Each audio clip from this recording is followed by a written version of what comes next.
আজকে আগের দিনের মতো আজকে আবার চারটে তোমার ওয়ার্ড নিয়েছি, ডাব্লিউজি শব্দ নিয়েছি। একই ব্যাপার, অলের ব্যবহারটা কীরকমভাবে হয় সেটা আর কয়েকটা এক্সাম্পল আমরা দেখে নিই। দেখা যাক। প্রথমে আছে কি, হুম। হুম মানে কাকে, আর হুম অল মানে কাকে কাকে। তাহলে তুমি ওখানে কাকে দেখেছো, যদি বলি তুমি ওখানে কাকে দেখেছো, বা রাম ওখানে কাকে দেখেছে, আমি ওখানে কাকে দেখেছি, এটা তো হয় না। তুমি ওখানে কাকে দেখেছো, তুমি ওখানে কাকে দেখেছো, কী হবে?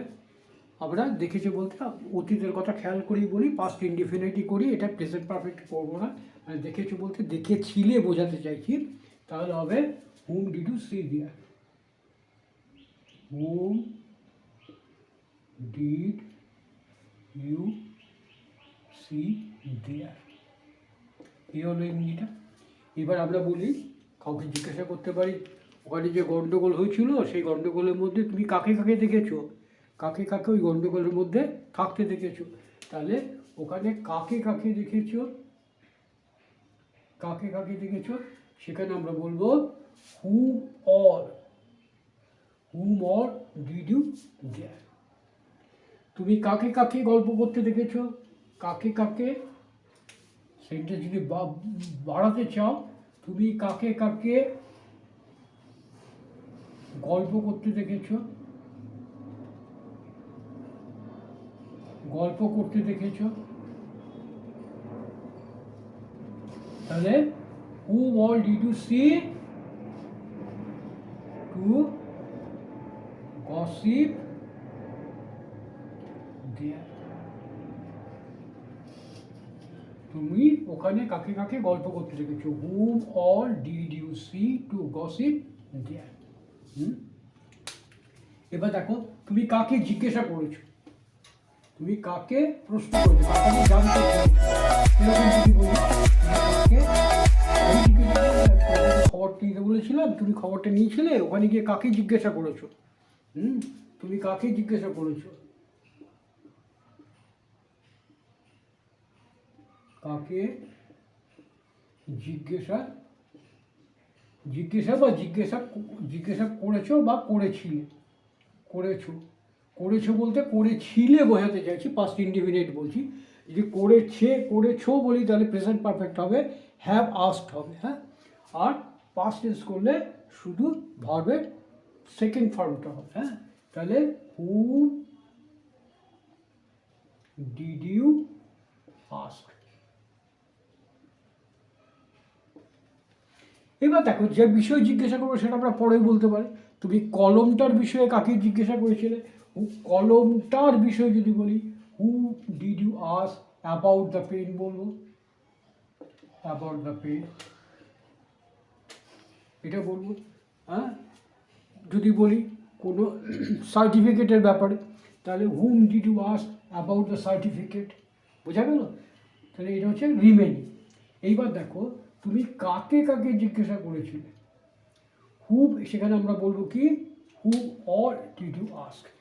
রিমেনিং যেরকম থাকবে, রিমেনিংটা সেরকমই থাকবে, whom all did you ask, বোঝা গেল।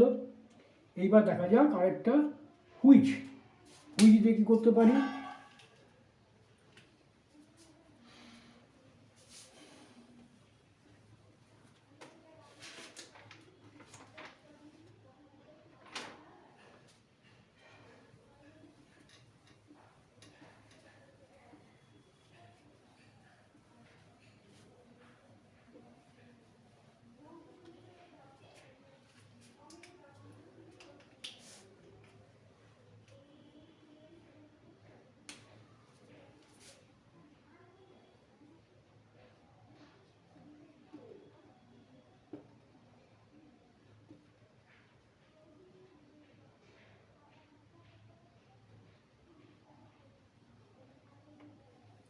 হোয়াট দিয়েও এটা করা যায়, what are the boys playing, এটাও তুমি করতে পারো।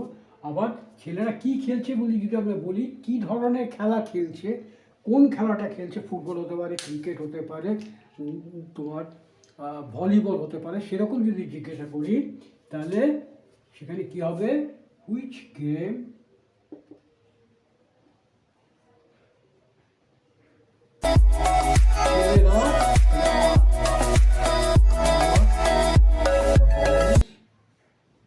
playing. Which game are the boys playing? এইবার দেখো ছেলেরা কি কি খেলা খেলছে, কি কি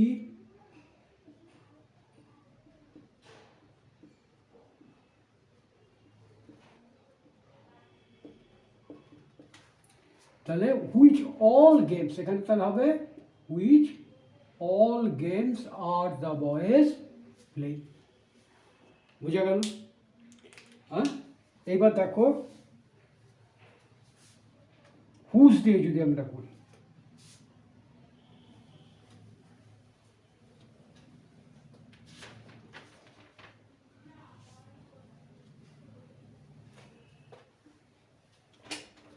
হুজ দিয়ে করি, যেমন দেখো এই বইটা কার, কার, কি লিখবো, whose book is this, book is this, এই বইটা কার। এইবার এই বইগুলো, এই বইগুলি যদি আমি বলি, এই বইগুলি কার, তাহলে কি হবে, হুজ বুকস, ইজের জায়গায় হবে আর দিসের জায়গায় হবে দিস। কেন, একের বেশি বই আছে। বোঝা গেল? তাহলে হুজ বুকস আর দিস, এই হবে ইংরেজিতে।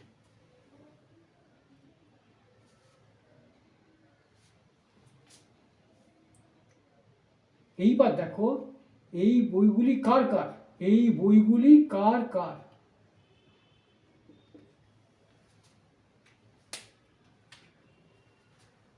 সেখানে আমরা লিখব whose all are this books, এই বইগুলো কার কার, whose all are this books. দুটো সেন্টেন্সের মধ্যে কনস্ট্রাকশন একটু তফাৎ আছে। দেখো আগেটাই বলেছিলাম হুজ বুকস আর দিস, এই বইগুলো কার, আর এই বইগুলো কার কার, whose all are this books. হয়েছে? এইবার দেখো হু দিয়ে কি করে করতে পারি,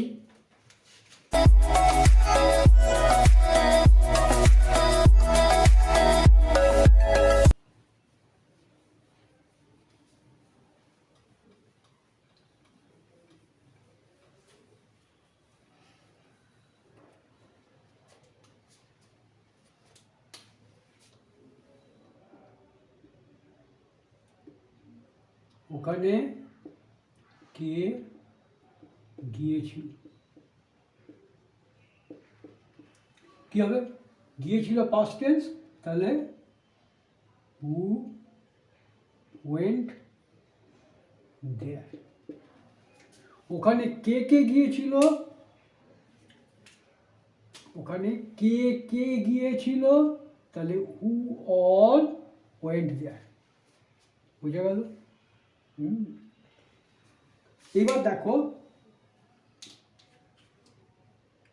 মাঠে কারা কারা মারামারি করছিল, মাঠে কারা কারা মারামারি করছিল, প্রেজেন্ট কন্টিনিউয়াস টেন্স, তাহলে who all there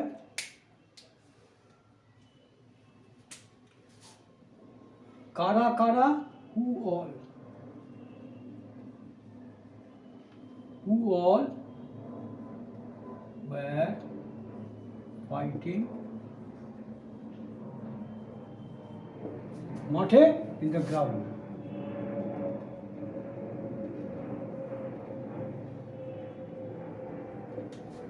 who all were fighting in the ground.